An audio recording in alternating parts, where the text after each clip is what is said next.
ചാലക്കുടിയിൽ പുലിയെ മയക്കുവെടി വയ്ക്കാൻ തീരുമാനം. ജില്ലാ കളക്ടറുടെ നേതൃത്വത്തിൽ ചേർന്ന യോഗത്തിലാണ് തീരുമാനം. പുലിയെ കണ്ടാൽ അപ്പോൾ തന്നെ വെടിവെക്കും. മാർച്ച് 30-ാം തീയതി ചാലക്കുടി പാലത്തിന് സമീപം ഡി സിനിമാസിന്റെ പിറകിൽ CCTV ക്യാമറയിൽ പുലിയുടെ ദൃശ്യം പതിഞ്ഞിരുന്നു. വിവരങ്ങളുമായി ഇപ്പോൾ ശരത് ഓങ്ങല്ലൂർ ചേരുന്നു. ശരത്, ഏതായാലും ചാലക്കുടിക്കാർക്ക് വലിയൊരു ഭീതി ഒഴിയുന്നു എന്ന് തന്നെ പറയാൻ കഴിയുന്നുണ്ട്. ടൗണിൽ കണ്ട പുലിയാണ് വെടിവെക്കാൻ തീരുമാനിച്ചിട്ടുള്ളത്. ഈ പുലിയെ നിലവിൽ ഏതെങ്കിലും ഭാഗത്ത് ലൊക്കേറ്റ് ചെയ്തിട്ടുണ്ടോ? സിജു, ചാലക്കുടി നഗരത്തില് തുടർച്ചയായിട്ട് പുലിയുടെ സാന്നിധ്യം സ്ഥിരീകരിച്ച സാഹചര്യത്തിലാണ് കളക്ടറുടെ നേതൃത്വത്തിൽ ഇന്ന് ഇത്തരത്തിലൊരു യോഗം ചേർന്നത്. ഇന്നലെ രാത്രിയും സമാനമായ രീതിയിൽ ചാലക്കുടി പുഴയുടെ തീരത്ത് നിന്ന് പുലിയുടെ ദൃശ്യങ്ങൾ പുറത്തു വന്നിട്ടുണ്ട്. കഴിഞ്ഞ മാസം 24-നും 30-നും ചാലക്കുടി നഗരത്തിൽ രണ്ടിടങ്ങളിലായി പുലിയുടെ സാന്നിധ്യം സ്ഥിരീകരിച്ചിരുന്നു. അതിന് പിന്നാലെയാണ് ഇന്നലത്തെ ദൃശ്യങ്ങളും പുറത്തു വന്നിരിക്കുന്നത്. മാർച്ച് 24-ന് ചാലക്കുടി സൗത്ത് ജംഗ്ഷനിൽ നിന്ന് 150 മീറ്റർ മാറി ബസ് സ്റ്റാൻഡിനടുത്തുള്ള കണ്ണമ്പുഴ അമ്പലം റോഡിലാണ് ആദ്യം പുലിയെ കണ്ടത്. അയനിക്കാട്ടുമുടം രാമനാഥിന്റെ വീട്ടിലെ ക്യാമറയിലാണ് ദൃശ്യങ്ങൾ പതിഞ്ഞത്.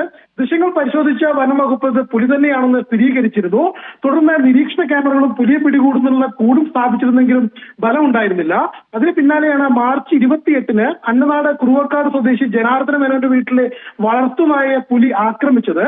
നായയുടെ കുര കേട്ടിട്ട് വീട്ടുകാർ ജനാലിലൂടെ ടോർച്ചടിച്ചു നോക്കിയപ്പോഴാണ് പുലി ആക്രമിക്കുന്നത് കണ്ടത്. തുടർന്ന് നായയെ ഉപേക്ഷിച്ച് പുലി രക്ഷപ്പെടുകയായിരുന്നു.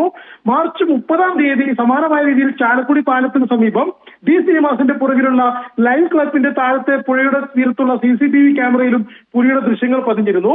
അവസാനമായിട്ട് ഏപ്രിൽ 2-ന്, അതായത് ഇന്നലെയാണ് പുലിയെ കണ്ടത്. ചാലക്കുടി പുഴയ്ക്ക് സമീപത്തുള്ള കാട്ടിലാണ് ഇത്തരത്തിൽ പുലിയുടെ സാന്നിധ്യം ഉണ്ടായി ക്യാമറയിൽ പതിഞ്ഞിരിക്കുന്നത്. ചാലക്കുടിയിൽ ഇതുവരെ 100ഓളം ക്യാമറകളാണ് ഇത്തരത്തിൽ പുലിയെ കണ്ടെത്തുന്നതിനായി വനം വകുപ്പ് സ്ഥാപിച്ചിരിക്കുന്നത്. ഇത്തരത്തിൽ പുലി നിരന്തരമായിട്ട് ചാലക്കുടി നഗരത്തിൽ എത്തുന്ന സാഹചര്യത്തിലാണ് കളക്ടറുടെ നേതൃത്വത്തിൽ ഇത്തരത്തിലൊരു അവലോകന യോഗം ചേർന്നത്. അവലോകന യോഗത്തിൽ ജനപ്രതിനിധികൾ പങ്കെടുത്ത തദ്ദേശ സ്ഥാപനത്തിന്റെ പ്രതിനിധികളെല്ലാം തന്നെ പുലിയെ മയക്കുവെടി വയ്ക്കണമെന്നൊരു ആവശ്യം ഉന്നയിച്ചിരുന്നു. ഇതിന്റെ അടിസ്ഥാനത്തിലാണ് കളക്ടർ അർജുൻ പാണ്ഡ്യൻ ഇത്തരമൊരു നിർദ്ദേശം നൽകിയിരിക്കുന്നത്. സിജു, ശരി, ശരത് ഓങ്ങല്ലൂരാണ് വിവരങ്ങൾ നൽകിയത്. ചാലക്കുടി ടൗണിൽ കണ്ട പുലിയെ മയക്കുവെടി വയ്ക്കാൻ തീരുമാനം.